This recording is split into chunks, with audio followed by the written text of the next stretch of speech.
So we wanted to get an inside look into what's going on inside the negotiations here. We talked to all the people down on the floor, but Nisreen Elsaim is a negotiator from the Eastern African country of Sudan. Now tell me, what is a negotiation? What's happening in there? Yeah, it's funny that you mentioned Eastern African country, because Sudan in the negotiation is part of the African Group, the Arab Group, the LDCs, and the low middle income countries also. So we are part of and the G7 plus China. Negotiating within groups makes things easier, because then if we as a group agreed on a text, then we don't need to go on it like country per country.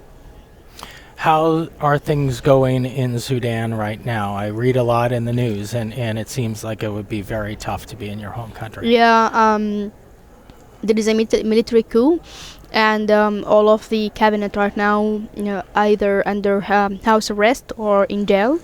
Yeah. And we still don't have a government, and the situation is not really good. It's not safe. You can get killed for no reason. And the internet is blocked since the 25th, but also phone calls, so no one can call, but also no internet connection. So who are you negotiating for when you're here? The other 7 billion people in the world, because Sudan is only 40 million, and there are other creatures also that doesn't have a voice, and they need to be here, and climate change is for killing them all. I mean, animals, biodiversity, plants, and other stuff. You have a lot of flooding that you haven't seen before in Sudan. I mean, the area around you is prone to flooding, but you're seeing more of it, just like everybody's seeing more wildfires, more hurricanes, more long freezes and heat waves and things like that. So you're in the middle of a lot of flooding. Yeah, actually, like 2 decades ago, three decades ago, yeah, we used to have one flood every 10 years or every 15 years, and they used to name the year of the flood. So they say the year of the flood, and everyone they will know that it's year X. But now almost every year we have floods, and it's getting devastating year after year. And now the frequency of having floods is increasing by far a lot, but also the intensity of the flood itself. And unfortunately, when we have a flood in this year, we can easily have a drought next year, which is exactly opposite. And that's how climate change is actually causing an extreme weather impact. We can have I don't remember the last time we had winter. We have cold days, and by cold days I mean 25 Celsius, 24 Celsius, and that's it. But our normal temperature right now in Sudan is 49 Celsius. Remember when Canada was 49, everyone was getting crazy about it? Well, it was our daily life, our normal temperature in the country. Now it's 40 something, and it's November. So being from Sudan and having these negotiating partners, what is one thing that you've been able to push through that you were surprised that you've been able to push through here? Well, I don't think this COP was very much surprising. Every negotiation went as expected, not necessarily positively expected. Some are negatively expected. But I think in 2017 we had one bright moment where we actually managed to put the word youth inside of the text, and we didn't have, since the convention in 1992, or we didn't have youth as a different instrument inside of the negotiation text. What's your story? Well, it's a luck, plus also some work and interest back home, but also the circumstances.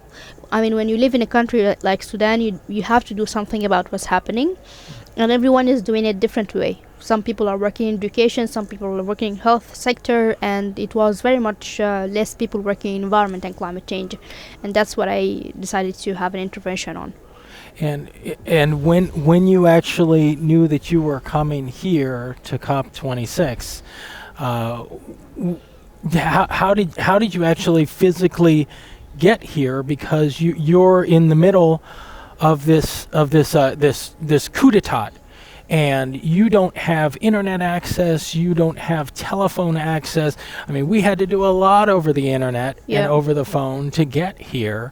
How did you even get on a plane without any internet access. I was lucky enough not to be in Sudan when it happened, Yeah. but the team was more than, I think, 52 negotiators from Sudan. Only 12 managed to come, and they were here before the coup happens. Anyone who was planning to come to the COP after the 25th of October could not make it. But I was lucky enough to be in another event before the COP, so I came from different country. I didn't come from Sudan. Do you think that what is being done here, since you were on the negotiating table, is a success? Are we going to see a world that will be below 1.5?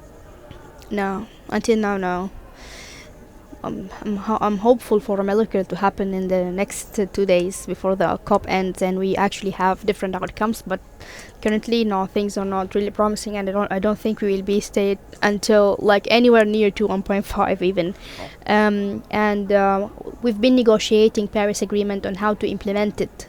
I mean, the agreement is there since 2015 and everyone like ratified it and signed on it and stuff, but how to actually implement it, the Paris work program, is something we're still working on it, and we still did not manage to finish it. I mean, this is the 6 years since the Paris Agreement, and wasting more time is not really in our benefit, but it's happening. Is there anything that's positive that you have seen here? I mean, seeing people after a long time of COVID and everything is a very positive. There is a lot of solidarity and a lot of human social relationships get bonded in COP, but when it comes to negotiation, it's not that much, unfortunately. Well, thank you so much, and my best to you and your fellow country people who are really dealing with a lot, but it's nice to see that even in the middle of a crisis that your country, Sudan, is represented here. Thank you very much. I also very happy that I managed to be the voice of 40 million Sudanese who are not able to be here or even follow online.